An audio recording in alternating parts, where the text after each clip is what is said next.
Okay, well, good morning to everybody. Thank you all for coming today.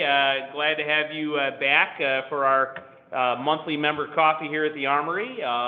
Welcome to those who are here for the first time. We've got some new faces here, got some regulars as well. Like to use this time to be able to update everybody on what's going on in Shiawassee County's economy, and we got a lot of stuff. So please, if you have questions as we go through, ask them. If you have comments, you have updates yourself on things that you're seeing or working on. I'm going to start out by actually talking about a project that is going to be announced, that hasn't been announced yet, but we're extremely excited about it. For those that follow me on social media, you know that I have been all about buying local, shopping local, eating local over these last few months to try to help our local small businesses survive this challenge. Well, we know one of the big areas of issue has been food, in particular restaurants, and trying to keep business going in that regard.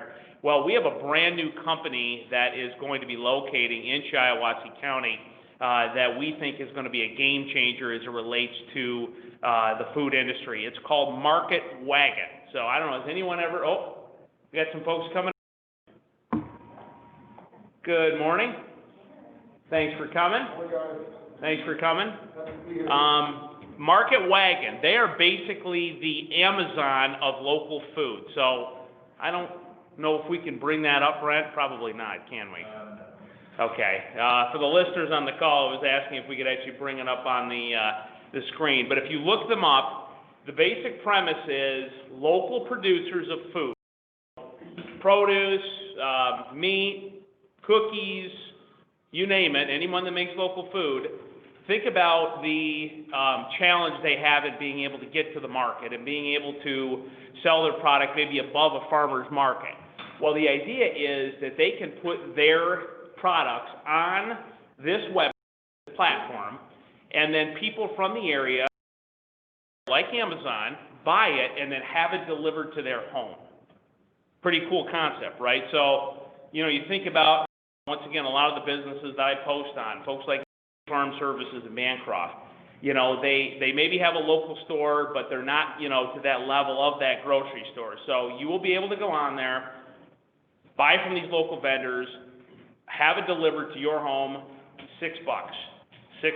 Pretty good deal. They are locating in Brian Marks' building, so many of you know Brian, Great Lakes family of companies in Vernon. They're taking up space there. In fact, they're moving in this week. Very, very exciting. And they will be running their distribution hub out of that building. So local vendors are already signing up.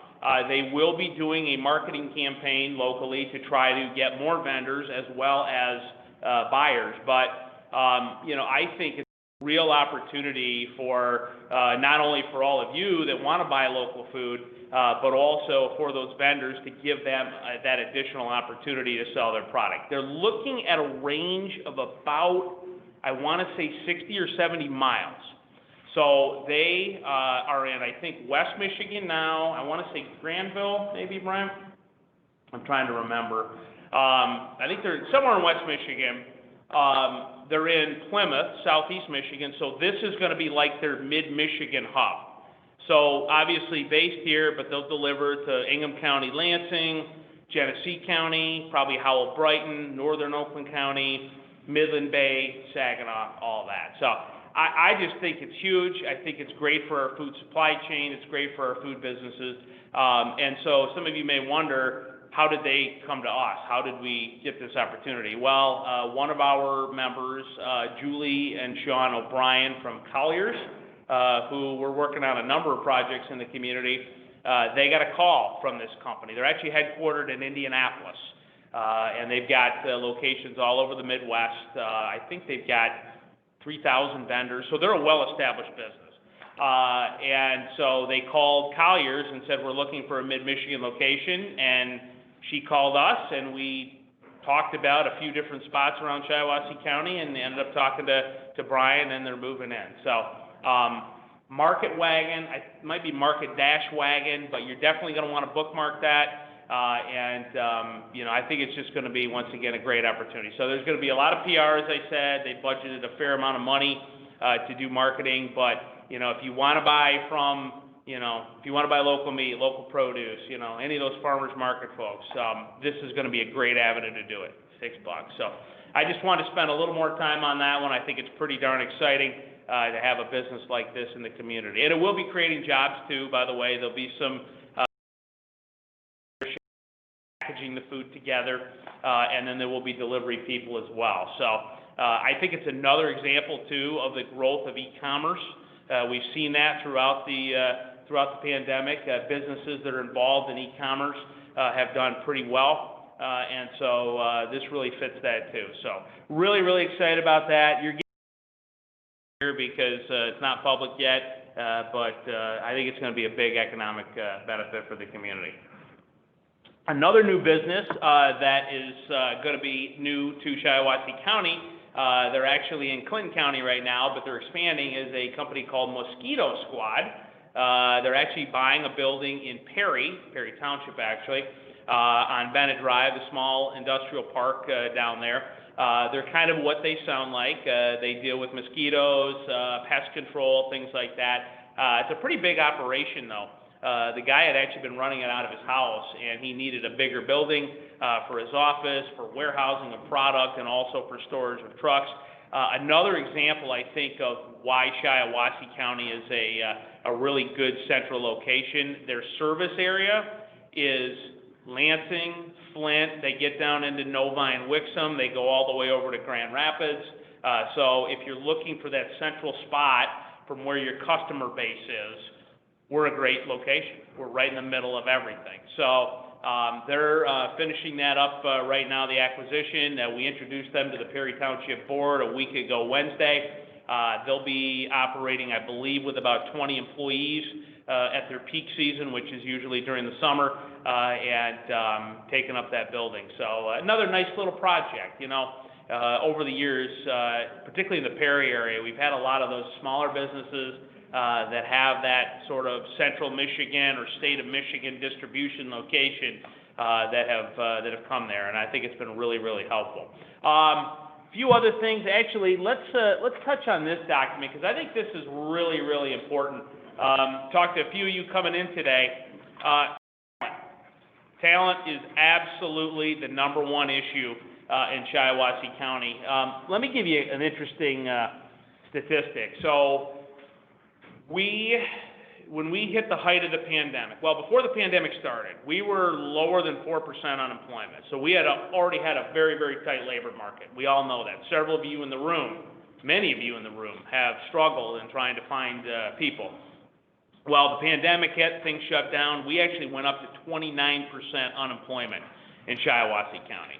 We are now down to somewhere around 7.5%. Which is a little, I mean, that sounds great, but in reality, it's probably actually a lot lower because by our tabulation and our clients and talking to all of you and seeing what's out there, we anticipate there's about 1,000 job openings in Shiawassee County today. So if those get filled, you know, we're right back down to full employment. There's a lot of reasons for that. We can certainly talk about that. That's not why I bring it up.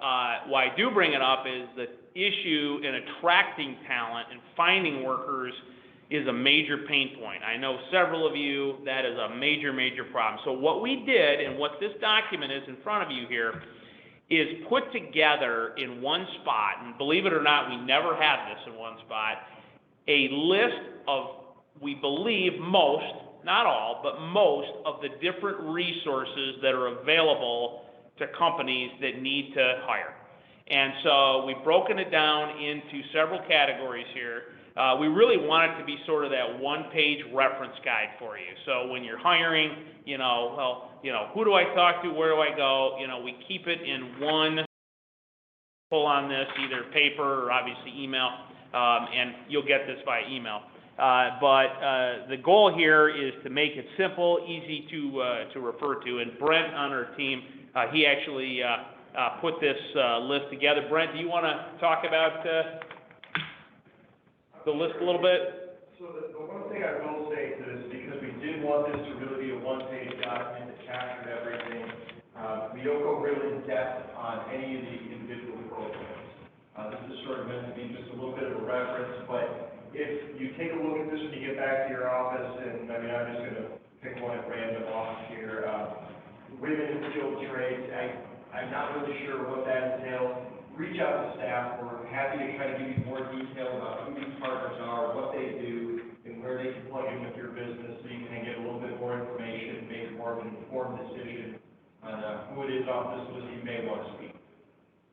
Yeah, so once again, for those of you that have, worked, I'm sure you recognize a lot of these names, but there's probably some on here that are new to you. I'm particularly excited about, under Workforce Development Partners, there's a number of specialty providers. So, for example, and I don't want to spend too much time on this, but like Disability Network, they're working to help put people that have some level of disability back to work. These are not people that are necessarily part of the system, part of the employment system, but could be very productive members of the labor force. So they have those connections, they have those ties to be able to bring those people to you. So as Brent said, if you have any questions, please let us know. On top of that, we're having an event on the 4th. November 4th, mark your calendar, we're doing a webinar at 2 p.m. It's going to be sort of a bit of a crash course through this document. We're going to have 4 or 5 different speakers just to talk a little bit more about what they can offer. So we've got our K-12 partners, Baker College of Wausau, we'll have representatives, Michigan Works. As Justin mentioned, Disability Network is going to be there. Just to talk about what the programs they have on offer are. And we're also going to be following up with some additional information out of that webinar to go a little bit more in depth in some of those programs. So if calendar for you, mark your calendars for that free event, should be getting emails from Justin on the invitation, or reach out to any member of staff. We can get you on the list for distribution. For the event, we'll send you out the webinar link. So I think it's going to be a good program. If that's something of interest, just let us know. It is on the upcoming event sheet that we gave out, so you have all the details. Thank you, Jody. And I do want to cover the events at the end here. Another thing we're working on, very excited about this, that's a huge talent barrier right now, is childcare. So I know some of you have probably dealt with that or have had employees that have dealt with that. We have a lot of great providers. We know the challenges of COVID, once again, so that overlays everything. But there were challenges, before COVID as it relates to that. And so we have a lot of great folks that are doing great work, but we do want to identify opportunities to increase availability and affordability of childcare for workers, because that is, I think, going to continue to be a major issue. So we're actually getting ready to get started in doing basically a community assessment of what those needs are. What do the numbers look like? What are the ages? What are the price points potentially of childcare, with a goal of 3 things. Number one, we want to support our existing providers with better information about what the market needs are out there. So for example, we have providers that may be open at 6:30 in the morning. Well, we have factories that open at 6. So maybe they can open early and meet the needs of that company. So giving them that information, possibly attracting new providers to the area to bring more services here, more capacity, and then also possibly help encourage more startups, which probably would be in the area of more home care. And I think that could be very particularly relevant in some of our smaller communities and some of our villages in Shiawassee County. So looking forward to that. We're going to roll that. It's going to start with a survey, so you're going to get a survey link. And so we're going to roll that out hopefully in the next few weeks, probably collect it for about a month. But just another way, and you've heard us talk about this for a couple of years, with talent being the number one issue, we're going to try to find ways to reduce those barriers to talent. I will say, and I know this is maybe a challenge for some employers, but for the community, I think it's a good thing. I have seen more wage pressure, wage increases with companies in Shiawassee County over the last few months because of the pandemic than I've ever seen in my entire career, in my 18 plus years doing this. So there's always been wage increases, certainly incremental cost of living, things like that. but I'm having conversations a lot with larger manufacturers that are trying to hire 20, 50, 100 people. Businesses that historically had paid $11, $12 an hour are now up to $13, $14, $15 an hour in a very short period of time. Well, that's, as I said, you know, we could talk for an hour on the different reasons why that's the case. There's no question, Joe, that what happened with unemployment, with the extra $600, so the $900 a week, absolutely had a major impact on our labor force. But as a result, it has increased wages, and once again, I know that's a challenge for businesses to accommodate that, but from a community standpoint, being able to get more disposable income into the hands of some of our workers and elevate some of those folks that had been at that $10, $11 an hour range, I think is good for the community. So I did want to note that as well. So we're going to continue to address those talent issues, and if we can help you in any way, please do let me know.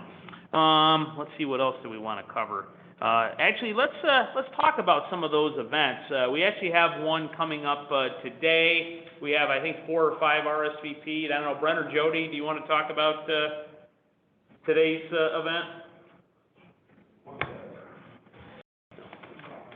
We'll tell it my throat there. So the event we've got coming up today is for business model canvassing. This is something done in partnership with Common, who's one of our major local employers, software company. This is an exercise that they use within their company to sort of boil down a business model in one page, take into consideration sort of the essential capabilities and needs of your business to try to help you think in sort of a bigger picture way about how you operate. So today is what we're calling a level 1 event, where they're just going to introduce the business model canvas concept to you, to show you how it works. We have actually already done one of these, so if you did come to the previous one, this will be a repetition of that event, with the idea that we're going to start going a little bit more in-depth and start doing some sort of practical hands-on applications, sort of small work groups. So this is just trying to get more people knowledge of the concept and how it works before we move on to that. So again, that is today at noon. We do have a lunch fee provided by Jolie's Crosswinds Cafe. At the airport. If you haven't been there, great food. The restaurant at the airport. So I think we might have 1 or 2 spots we can still accommodate. So if somebody wants to participate, get in touch with us and we'll see if we can make that happen. Great. I think that covers everything on the event sheet, because we talked about the talent webinar. Another thing I want to talk about, and this also addresses the talent need, and this came up at our conference. I was just at our state association conference the last 3 days in Traverse City, Michigan Economic Developers Association. Certainly talent is the #1 issue that economic development groups are working on, but along with that, and it fits very nicely, is the housing issue. So I moderated 2 panels up there. One was on housing, one was on talent, and actually just yesterday was the talent one. Our own Josh's Frogs, who we've talked about them before, great company, amazing company. They're up to about 100 employees. Their HR person was on there, Elisa, and we were talking about talent issues, and they actually said their #1 issue is housing. Our own Josh's Frogs. And you've heard us talk about this, obviously, but we need to do even more, I think, as it relates to that. Single-family homes, condos, apartments. Some people in this room are working on it. Obviously, Joe, you got some stuff in Corona, thanks to the Lucy Ham Group. And we've got another project. I actually just talked to him yesterday. Tom Cook, you probably heard, him and his wife, Anna Owens, are working on a new 14-house development on the north side of Owasso. In fact, and I didn't even have the latest on this myself, but I heard about it at the conference. The plan is there's going to be a package deal to do that development, which is north of North Street. So some of you have heard about this, some of you haven't. It's north of North Street in Owasso, just north of the RESD building, Charmaine, you know right where that's at. They're going to put in a 14-unit pocket community, okay? So when I say that pocket community, they have a certain style that they're going to lay out that is going to encourage interaction between residents. So it's really sort of a community, not just build a bunch of houses. So they're going to put that in there, and then the same builder for them, a gentleman named David Allen, some of you might have heard that name, he's with Innovalab. He's also planning to match that at the same time with building out the remainder of the condo lots in Woodland Trails, which is the development north of Osborne Lakes up by the high school, for those that are familiar with that. So that's going to be 14 units, and actually the Cook project's going to be 14 units as well. So the plan now is to do 28 new units right there on the north side of town. And ironically, Joe, your project is 14 units as well. Yeah, it is. John Street in Corunna. So that's a magic number, 14 unit developments, I guess. 3 different ones now we're looking at in Owasso and Corunna. But the reason why he was talking about it, and you might have heard me mention this before here at these meetings, the plan is to use the land bank. We're trying to create our own land bank in Shiawassee County, but for now, use the state land bank to be able to finance some of the, for lack of a better term, gap in the difference between the cost of construction and the market price. So once again, some of you have heard this before, it's new to some of you. The idea is the property taxes from the new development would be able to be used to subsidize the developer to build. So the here, the market price here, nothing usually gets built. The idea is those property taxes can be used to elevate, or well, depending on how you look at it, elevate the revenue or reduce the cost of construction to make it feasible to do that. So it's going to be like a $6 million project, I believe, between the two of them, and very exciting. So we've got several other things we're looking at. I'm also really excited. For many of you, you know, Mr. Wasso ran for Habitat for Humanity, raised a lot of money. We are getting ready to be aggressive in the home building and renovation area. So actually been talking the last few weeks, really targeting 2021 to get more habitat development going as well in the community. So a lot of things percolating in housing. It's a top priority for us. If any of you are, well, I know some of you were already engaged in housing, but if any of you, you know, are interested in learning more, please definitely let me know, because we're having a lot of conversations right now. So it's 8:29.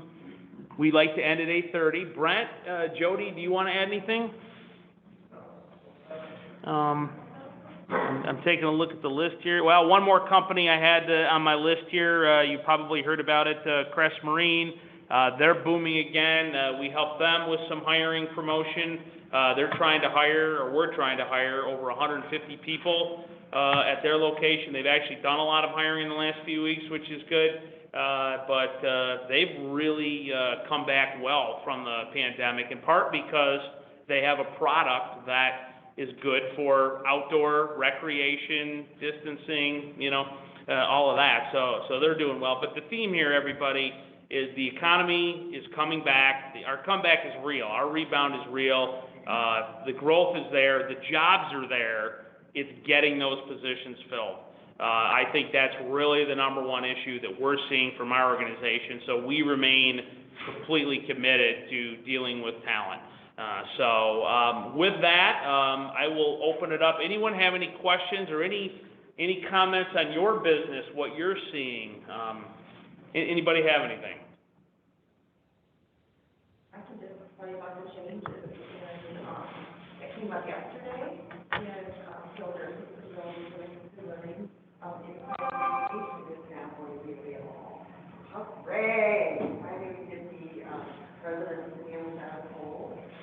So there are different levels of urgency and exposure. We are in what's called a level C for the state of Michigan. So a level C requires you get tested for solicitation. So that we're working on the process of that as the last division. hopefully we can get everybody out of school, start to see them. That's It's a major update for us, I think. good. Thank you, Gail. Any other comments or questions from anybody or insights of what you're seeing? Can I say one thing? Yeah, sure. With Pro, I just want everybody to know, anybody that works, Joe, in municipalities that might have voting booths, we can do COVID cleaning the day after, voting, so that you can get those clean, so I just want to. That's good to know. That. Yeah. Send us some information on that, Cindy. We'll share that with local governments. Okay. Thank you. Yeah. Good. Well, once again, we want to be respectful of your time. It's a minute over. For those of you, it's your first time, it's a lot of information we pack into a very short period of time, so hopefully it was informational for you, and we're going to be doing these monthly again. So in the meantime, if anything comes up, if you need anything, you'll certainly continue to get lots and lots of emails from me, as you know. We try to keep you informed, obviously. That's why we do it. We want you to know what's going on, the things that we're working on in the community. If we can help you in any way, please don't hesitate to contact us. So with that, I'll say have a good rest of your day, and you feel free to stick around and network if you'd like, and we'll talk to you soon.